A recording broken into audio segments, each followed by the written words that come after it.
Hello students, this video is for class 7th, subject English Literature. आज है हमारा unit 8 का चैप्टर 1। तो चैप्टर का नाम है हमारा फायर फ्रेंड एंड फो। आग दोस्त और दुश्मन। तो आज हम पढ़ेंगे आग के बारे में। ये पूरा चैप्टर फायर के बारे में, फायर से क्या क्या नुकसान है, फायर के फायदे हैं, तो वो सब हम इसमें पढ़ेंगे। इस चैप्टर की रीडिंग आप खुद करेंगे, मैं इसकी थोड़ी समरी बता दूंगी हिंदी में और पढ़े से। Early man didn't know what fire was, but he must have seen the damage it could cause. जो पहले के लोग हुआ करते थे, आदि मानव जिन्हें हम कहते हैं, अर्ली मैन हुआ करते थे, उन्हें ये नहीं पता था कि आग क्या है। लेकिन आग जो थी उनके लिए बहुत ही डरावनी और खतरनाक थी। उन्हें आग से डर लगता था, उनको खतरा लगता था आग से। आग उनके लिए एक रहस्य थी। उस समय आग उनके लिए एक रहस्य थी जिसका उन्हें पता नहीं था कि है क्या चीज़। लेकिन आज क्या है, आज हमको पता है कि आग क्या है। आग क्या एक केमिकल रिएक्शन है। केमिकल रिएक्शन होती है जिसके कारण आग उत्पन्न होती है। एक रासायनिक प्रतिक्रिया के कारण होती है आग उत्पन्न। ये अब केमिकल रिएक्शन कैसे होता है, जब हम कोई ईंधन आग जलाने के लिए हम ईंधन इकट्ठा करते हैं, उस ईंधन में क्या होता है, उस ईंधन में कार्बन और हाइड्रोजन के साथ जो हवा में ऑक्सीजन है, वो जब क्या करती है, क्रिया करती है, उनके साथ प्रतिक्रिया करती है, तो उसके कारण हमारा ऊर्जा उत्पन्न होती है। उसके कारण क्या उत्पन्न होती है, ऊर्जा उत्पन्न होती है, एनर्जी उत्पन्न होती है, जिससे क्या होती है, प्रकाश उत्पन्न होगा, लाइट आएगी और उस लाइट और आग के रूप में वो बाहर निकलती है। जब कैसे आती है, ये केमिकल रिएक्शन है, जब जो ईंधन होता है हमारा, उसमें जो कार्बन तथा कार्बन और हाइड्रोजन के साथ जो हवा में उपस्थित क्या है, ऑक्सीजन है, जब वो उसके साथ क्रिया करती है, तो उसके कारण क्या होता है, एक ऊर्जा सी उत्पन्न होगी, जिससे एक प्रकाश उत्पन्न होता है, एक लाइट होती है और आग उत्पन्न हो जाती है। तो ये सब क्या एक केमिकल रिएक्शन है। आग जलाने के लिए ईंधन, गर्मी तथा ऑक्सीजन की जरूरत होती है। हमें पता है आग जलाने के लिए हमें ईंधन, गर्मी और ऑक्सीजन की जरूरत होती है। जैसे कि क्या है, लकड़ी है, कोयला है और गैस। ये सब क्या है, ईंधन है। हमारी लकड़ी हो गई, कोयला हो गया, गैस हो गई, गैस पे हम आग जलाते हैं, ये सब ईंधन में आएंगे। और जो हवा में जो ऑक्सीजन है, ऑक्सीजन हमें हवा से मिल जाएगी। पर आग के लिए क्या होता है, आग पैदा करने के लिए हमको ना गर्मी की ज़रूरत होती है, गर्मी की, हीट की ज़रूरत होती है। तो क्या करता है, एक कागज़ का टुकड़ा, अगर हम कागज़ का टुकड़ा लेंगे तो वो तब तक आग नहीं पकड़ता जब तक क्या ना किया जाए, उसमें आग ना जलाई जाए। एक कागज़ का टुकड़ा लो तो आग वो ऐसी हाथ में हम कागज़ का टुकड़ा ले रहे हैं, उसमें कोई आग वाग नहीं लगा रहे, तो आग ऐसे तो नहीं पकड़ेगा। पहले उसमें क्या लगानी पड़ेगी, तीली लगाएंगे तभी तो आग पकड़ेगा। तीली जलाएंगे और उससे आग लगाएंगे उसमें। और जो हर एक ईंधन है उसमें एक तय तापमान पर ही जलता है। जलने का क्या होता है, एक टेम्परेचर होता है। तो वो जो ईंधन है, जो गैस है, कोयला है, ये सब जिस एक निश्चित तापमान पर जलते, एक उनका टेम्परेचर होता है, जिसे क्या कहते हैं, फ्लैश पॉइंट कहते हैं या काइंडलिंग टेम्परेचर कहते हैं उसका, जिस पर वो जलता है, उसका एक टेम्परेचर होता है। उस टेम्परेचर को हम फ्लैश पॉइंट कहते हैं या काइंडलिंग टेम्परेचर कहते हैं उस ईंधन का, उस फ्यूल का। तो आग एक अच्छी चीज़ है। अगर आग जो है एक बहुत अच्छी चीज़ है, अगर हम इसे काबू में रखें, अगर हमारे अनुसार है आग, तो वो बहुत अच्छी चीज़ है। क्योंकि क्या होता है, आग हमारे लिए बहुत, जैसे सर्दियाँ आती है तो बहुत फ़ायदेमंद होती है। हम आग जलाते हैं, हम उससे अपने हाथ पैर, अपने आप को गर्म रखते हैं आग सेक कर।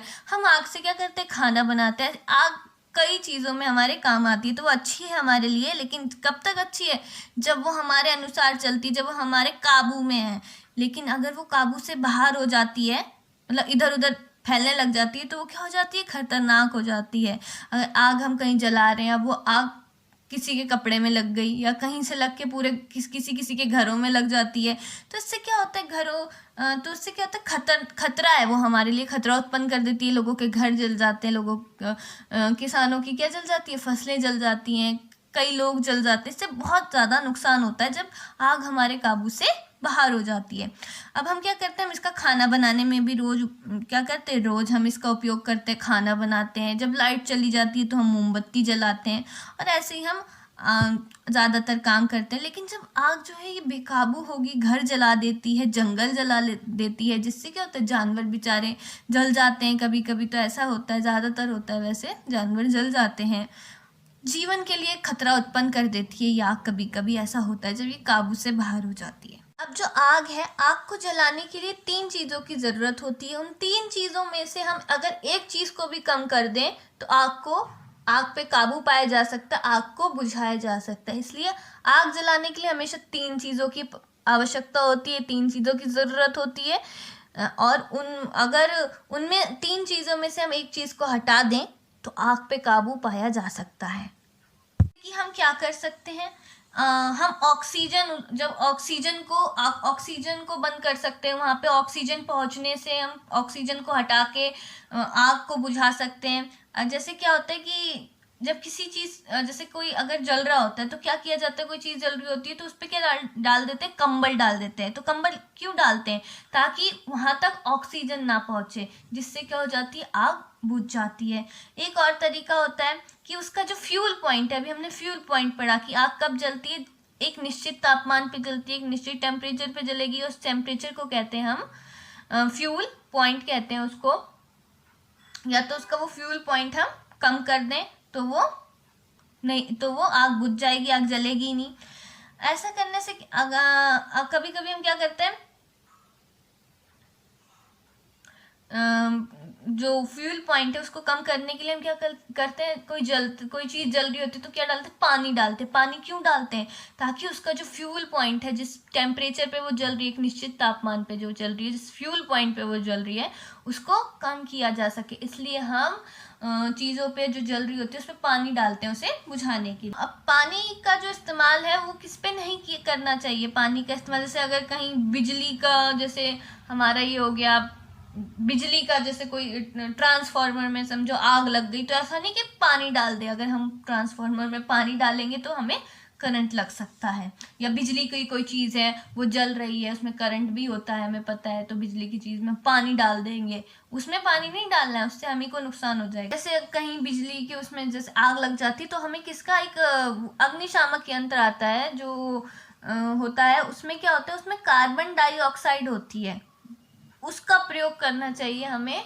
आग को बुझाने में अग्निशामक यंत्र जो आता है उसका प्रयोग करना चाहिए जब किसी बिजली के चीज़ में आग लग जाती है, उसको बुझाने के लिए। अब क्या होता है, आग बुझाने के लिए लोग क्या करते हैं, जैसे आप इस फिगर में देख रहे हो, कहीं अगर आग लगी, जैसे घर में आग लग गई, तो लोग क्या करते हैं, ये जो है ना, इन्होंने अपनी लाइन बना ली, मानव श्रृंखला कहलाती है। लोगों ने क्या बना ली, लाइन बना ली, और यहाँ कोई तालाब होता है तो तालाब से पूरे इस घर तक लाइन बनाएंगे, और फिर उसके बाद पूरी लाइन में क्या होगा, वो वहाँ से पानी भरेगा, एक दूसरे को पहुँचाएंगे, और उसमें पानी डालते, बाल्टी भर भर के पानी ले जाएंगे तालाब से, ये इसको पकड़ाएगा, ये इसको फिर आगे ऐसे इसको पहुंचाते रहेंगे। इससे क्या होता है, इससे भी आग से बचा जा सकता है ऐसा करके। लेकिन क्या है, आजकल फायर स्क्वाड जो है, अग्निशमन दस्ता जिसे कहते हैं, उनको भी बुलाया जाता है। जब आग लगती है तो सबसे पहले किसको फ़ोन किया, फायर ब्रिगेड की गाड़ी आएगी, कहते हैं ना फायर ब्रिगेड की गाड़ियाँ आ रही हैं, तो वो होती है हमारा फायर स्क्वाड होता है, अग्निशमन दस्ता होता है, उनको बुलाया जाता है आग बुझाने के लिए आजकल। और लोग वैसे भी बुझाते हैं, लेकिन उन लोगों को, जो फायर स्क्वाड होते हैं, जो अग्निशमन दस्ता होता है, उसमें उन लोगों को ट्रेनिंग ही इस चीज़ की दी जाती है कि इसे कैसे बुझाया जाए। अब जो ये फायर स्क्वाड होता है, ये अग्निशमन दस्ता होता है, इसमें जो लोग होते हैं उन्हें हर तरह की आग बुझानी सिखाई जाती है। उन्हें क्या होता है, प्राथमिक उपचार होता है, फर्स्ट एड होती है ना जो, वो भी करना आता है, उनको ये सब भी सिखाया जाता है। जैसे कोई आग से झुलस गया या धुएं की वजह से लोगों की तबीयत खराब हो गई, तो उनका उपचार भी फर्स्ट एड उन्हें सिखाया जाता है।